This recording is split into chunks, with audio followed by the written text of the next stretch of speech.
Hello বন্ধুরা, চলে এলাম ছোট্ট একটি ব্লগ নিয়ে। তো ডিউটিতে আছি আমি। তো এই হচ্ছে আমার পেশেন্ট, এনাকেই দেখছি।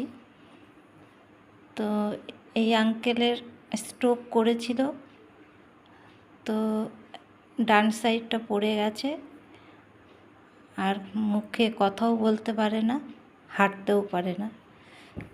তো সকালবেলায় ঘুমের থেকে উঠে আঙ্কেলকে মেডিসিন খাইয়ে টাইয়ে এক্সারসাইজ করিয়ে, তো এবারে দিদি বলেছে যে দিদি পাশেই একটা মন্দির আছে, কালী মন্দির, পুজো দিতে যাবে। বলে তুমি যাবে?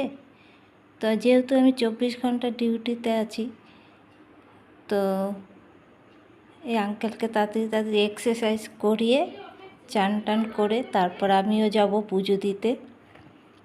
তো দিদি বলছে দিদি তুমি তাড়াতাড়ি করে নাও, তারপরে পুজো দিতে যাব। তো আঙ্কেলকে এক্সারসাইজ করিয়ে খাইয়ে টাইয়ে এই যে পুজো দিতে চলে আসলাম। কালী মন্দির, খুব সুন্দর মন্দিরটা, দেখো মা কালী। তো আমি আর ওই দিদিটা মিলে পুজো দিলাম। পুজো দিয়ে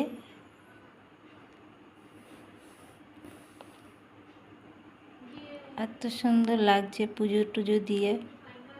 এই যে বেরিয়ে যাচ্ছি এখন, যেহেতু 24 ঘন্টার ডিউটি। তোমাদের কেমন লাগলো